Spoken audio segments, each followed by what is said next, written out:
Assalamualaikum warahmatullahi wabarakatuh. Alhamdulillahilladzi hadana lihaza wa ma kunna linahtadiya laula an hadanallah. Innal hamdalillah nahmaduhu wa nasta'inuhu wa nastaghfiruh wa na'udzu billahi min syururi anfusina wa min sayyiati a'malina. Man yahdihillahu fala mudhillalah wa man yudhlil fala hadiyalah. Wa asyhadu an la ilaha illallah wahdahu la syarikalah wa anna Muhammadan abduhu wa rasuluh amma ba'du. Bismillahirrahmanirrahim. Perkenalkan, nama saya Aldi dari Jakarta. Hari ini saya akan coba sedikit meringkas materi Inner Game Life Coach Academy dari Coach Sony Abikim yang berjudul The Dichotomy of Control, atau dalam bahasa Indonesianya memahami peta kendali. Dalam hidup ini ada yang bisa kita kendalikan atau di dalam kendali kita, dan ada yang memang tidak bisa kita kendalikan atau di luar kendali. Jika memahami kedua hal ini, kita tidak akan mudah stres dalam menghadapi berbagai keadaan dan kejadian. Banyak orang menderita, sedih terlalu dalam, dan cemas yang terlalu besar karena tidak memahami hal ini. Saat kita fokus dan berusaha masuk pada hal-hal yang di luar kendali, maka kita akan mudah menderita, kita akan mudah cemas. Padahal seringkali yang menjadi sumber penderitaan kita adalah hal-hal yang di luar jangkauan kita.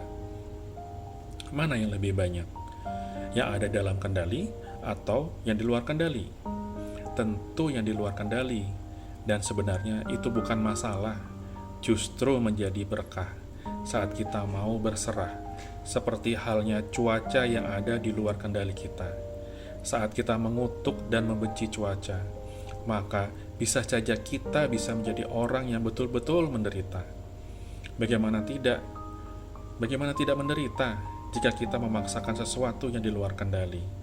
Sesuatu yang mungkin bisa kita lakukan adalah mengantisipasi atau mempersiapkan segala sesuatunya jika cuaca tidak tiba-tiba tidak sesuai harapan.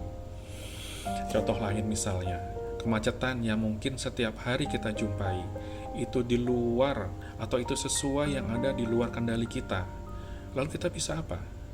Yang ada dalam kendali kita adalah memutuskan untuk berangkat lebih awal, menggunakan kendaraan yang paling memungkinkan, atau bisa memilih jalan lain.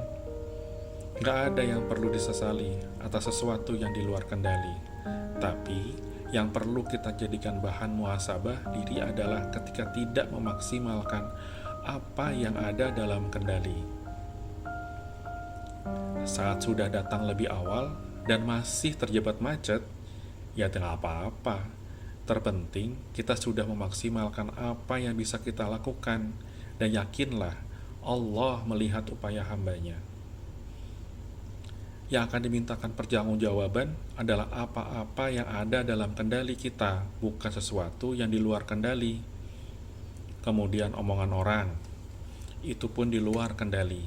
Jangan meletakkan kebahagiaan kita di mulut orang lain, agar hidup kita tidak kelelahan untuk hal-hal yang tidak penting. Karena jadi orang sebaik apapun, tetap saja ada orang yang tidak suka. Karena memang diri ini tidak bisa membuat semua menyukai kita.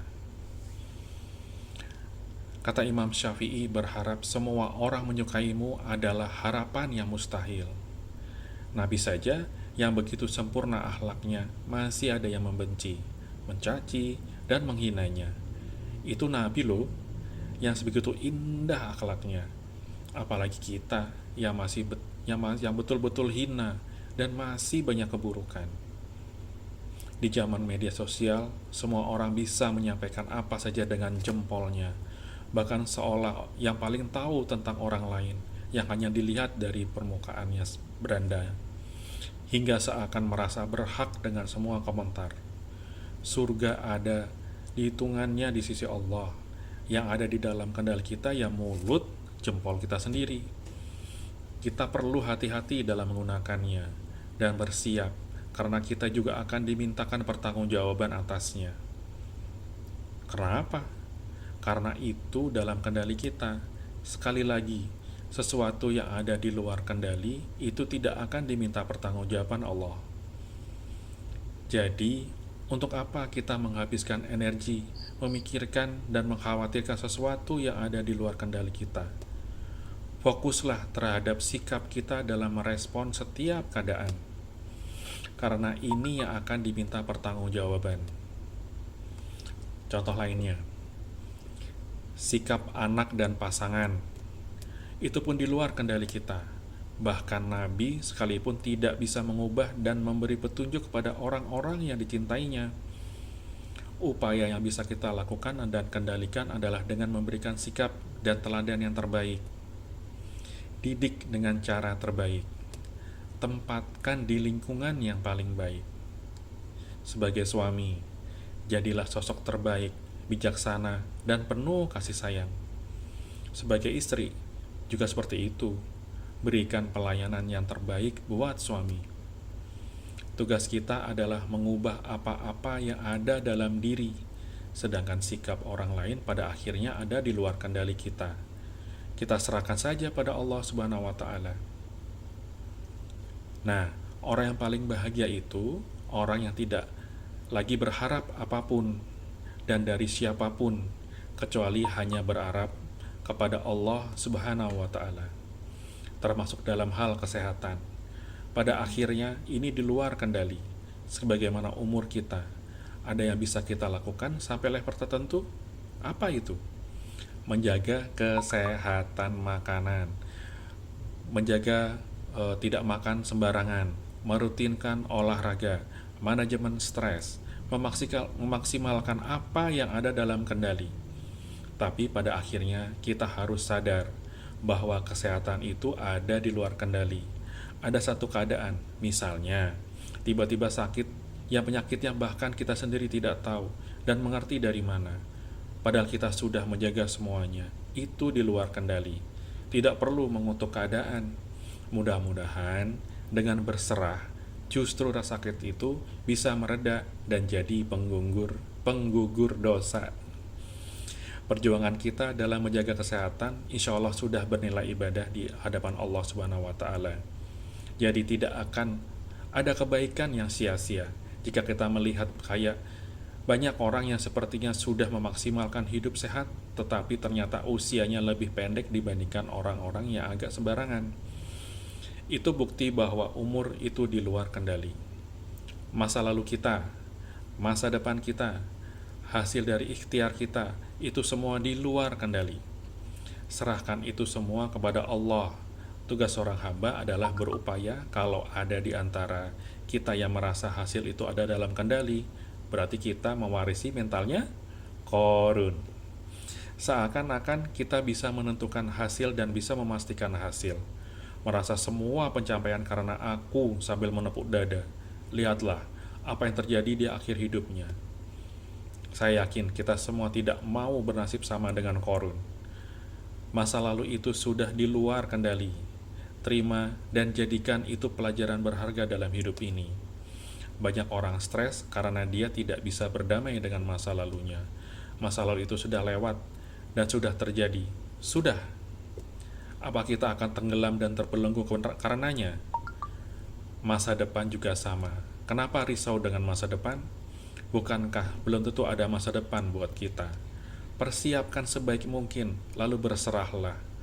Berserah itu penawar dari segalanya, bahkan bisa menjadi rahasia inti dalam mengubah hidup. Ini satu elemen yang sering dilupakan dalam konsep perubahan. Kalau sebagian besar hal dalam hidup ada di luar kendali, lalu apa dong yang ada dalam kendali? Yang ada dalam kendali penuh kita adalah pikiran, perasaan, ucapan, tindakan, dan turunannya. Allah memberikan kita kemampuan untuk memilih respon terbaik. Ketika ada orang-orang menjelek-jelekan kita, ada orang caci maki kita, dan ada orang yang membuka aib kita di hadapan publik, kita bisa marah dan sakit hati, tapi kita bisa juga memilih pikiran yang lain. Contohnya, ya Allah, masih lebih banyak aib-aib yang kau tutupi di antara yang disampaikan itu. Mungkin itu memang aib saya, tapi hanya sebagian kecil dari aib-aib saya yang lain. yang masih engkau jaga. Ingat, memilih pemikiran seperti ini jauh lebih mendamaikan hati. Ada kalimat dari salah satu orang bijak, tidak ada yang bisa menyakiti hatimu sampai kamu sendiri yang mengizinkan. Artinya, orang bisa bicara apapun, orang bisa bersikap seperti apapun, tapi untuk bisa membuat kita sakit hati, selalu butuh izin dari diri sendiri. Selalu butuh persetujuan dari diri sendiri. Sikap orang itu di luar kendali, tapi respon kita yang ada di dalam kendali. Dan ini yang menjadi tanggung jawab kita. Seperti kata Imam Ibnu Athaillah dalam kitab Al-Hikam, istirahatkanlah jiwamu terhadap hal-hal yang memang sudah diatur oleh selainmu. Pahamilah ruang kendali ini, maka hati akan terasa damai. Karena kita tidak sedang menuntut apapun dan kita melakukan sesuatu sesuai porsinya. Ada juga pesan di dalam Al-Quran surah Ar-Ra'd ayat ke-11 yang saya yakin sahabat semua pernah membaca atau mendengarnya. Artinya, sesungguhnya Allah tidak mengubah keadaan suatu kaum hingga mereka mengubah apa yang ada pada diri mereka.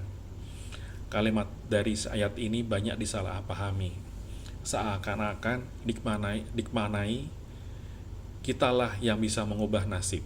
Padahal bukan seperti itu maksudnya. Yang mengubah nasib dan keadaan adalah Allah. Sedangkan tugas kita adalah mengubah apa-apa yang ada dalam diri. Apa itu? Pikiran, perasaan, ucapan, sikap, tindakan. Kita hanya bisa berupaya atas apa yang ada dalam kendali. Mengenai hasil itu menjadi urusan Allah. Tugas kita adalah mengubah apa-apa yang ada dalam kendali. Selebihnya, berserah kepada Allah. Pelan-pelan, ternyata berserah itu bisa melapangkan hati. Menerima setiap ketentuan Allah. Tidak perlu takut, ataupun khawatir atas apa yang ada di luar kendali. Karena memang tidak ada yang bisa kita lakukan untuk mengendalikannya. Cukup fokus mengendalikan pikiran, perasaan, sikap, tindakan, dan ucapan kita. Insya Allah, transformasi diri dan hidup ini akan berjalan dengan indah. Jadi teman-teman semuanya, saya rasa sudah cukup sedikit penjelasan dari saya tentang bagaimana memahami peta kendali dalam diri kita. Saya mohon maaf apabila ada kesalahan dari saya dan kurang bisa dimengerti penjelasannya. Saya mohon undur diri. Wabillahi taufiq wal hidayah. Wassalamualaikum warahmatullahi wabarakatuh. Kita tutup dengan subhanallah wa bihamdika asyhadu alla ilaha illa anta astaghfiruka wa atubu ilaih.